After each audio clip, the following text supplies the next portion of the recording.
Measurements. It is also helpful to know different measurements. A larger unit of measurement is comprised of a smaller unit of measurement, such as a foot made up of inches or a meter made up of centimeters. The same is true for volume and weight. So you may have seen these terms for volume. Fluid ounce, 1 cup equals 8 ounces, 1 pint equals 2 cups equals 16 fluid ounces, 1 quart equals 2 pints equals 4 cups equals 32 fluid ounces, and 1 gallon equals 4 quarts equals 8 pints equals 16 cups equals 128 fluid ounces. We have equivalents with all of these terms for volume. Here's a nice chart that kind of breaks down based on 1 gallon all of the different smaller measurements that make up that largest one. You also can look at this for volume in metric units here. We have the milliliter, the liter being 1,000 milliliters, and you have this base 10 system where you're multiplying, where you have your base is 1 and you multiply by 10 going further or dividing by 10. Again, looking about how the larger the unit, it could be made up of smaller units of measurement.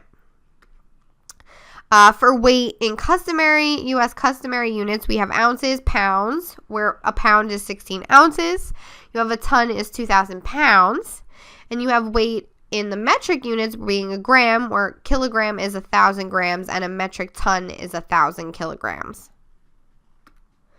So there may be situations where you will need to multiply or divide different units. For example, a baker needs 5 bags of 5 kilogram flour. How many kilograms of flour does he need in total? Here, we're multiplying 5 times 5 kilograms. So that would be 5 times 5 is 25 kilograms. In this case, we're not converting between units. We're just multiplying by a factor of 5. So that would be okay. We don't need to change to a different unit because we still just have 25 kilograms, and that didn't get us high enough to move to the higher unit. Here's another example though. A bag of candy is 14 ounces. How much do 2 bags of candy weigh? So since there are 2 bags, we're going to multiply 14 ounces, because that's the amount that the candy bag weighs, by 2. Well, 14 times 2, we get 28 ounces in total. But no, we have to be careful because 1 pound is equal to 16 ounces, and we've gone over 16 ounces. We were at 28. So we're going to divide 28 by 16 to find out how many whole pounds there are. 28 divided by 16 will give us 1 pound with 12 ounces left over. So the 2 bags of candy weighs 1 pound and 12 ounces together. It's better to say 1 pound and 12 ounces versus 28 ounces. Here's another example. We have a chocolate bar weighs 43 grams. How much do 25 chocolate bars weigh in kilograms? So, since there are 25 chocolate bars, we're going to multiply 43 grams by 25, and that's going to give us 1,075 grams in total. But we want kilograms, so note that 1 kilogram is equal to 1,000 grams, and we've gone over 1,000 grams. So we're going to divide 1,075 by 1,000 to see how many whole kilograms there are. Well, this would give us 1 kilogram, and there's going to be 75 grams left. So that would be 1.075 kilograms, or 1 kilogram and 75 grams.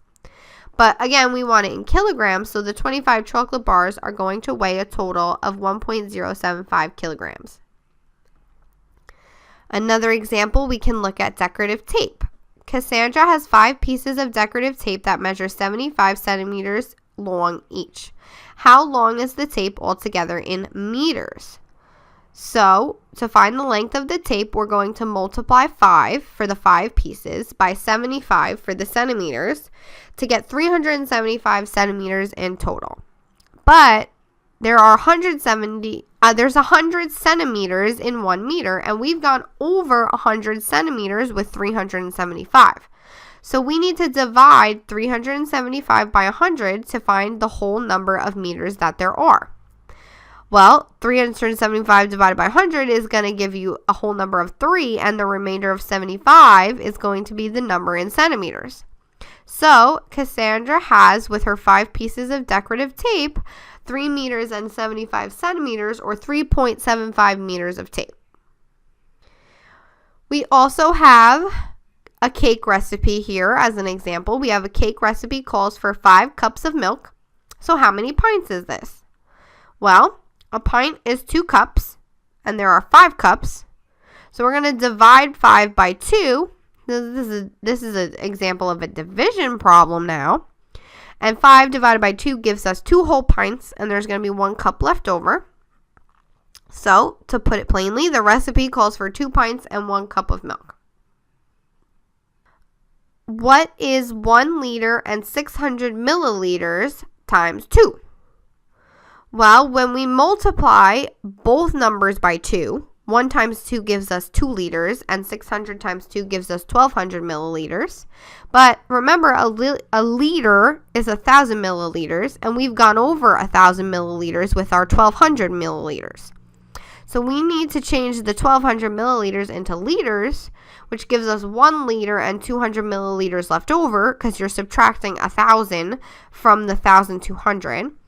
But we can add that liter and the 200 milliliters. We're adding what we just found. The 1,200 milliliters is now 1 liter and 200 milliliters. And we're going to add that to the existing 2 liters we got by multiplying by 2. And that gives us 3 liters and 200 milliliters, which is 3.2 liters for the answer. It can get a little tricky, but just remember your milliliters versus your liters. But we have to remember to convert at the end. Finally, another example is between gallons and quarts. A lot easier to say. What is 1 gallon and 3 quarts times 2? Well, when we multiply by 2, we get 2 gallons. 1 gallon times 2 is 2 gallons, and 3 quarts times 2 is 6 quarts. But remember, a gallon is 4 quarts, and 6 quarts goes over that measurement. So we can change the 6 quarts into gallons, which gives us 1 gallon and 2 quarts left over. So we're going to add that 1 gallon to the existing 2 gallons, and we have our 2 gallons to give us 3 gallons, and then the 2 quarts left over. So that makes our answer 3 gallons and 2 quarts. So again, you're just multiplying by a factor, and that's going to put you over with some of your measurements, so that you're going to have to change them into different measurements that are a little bit higher.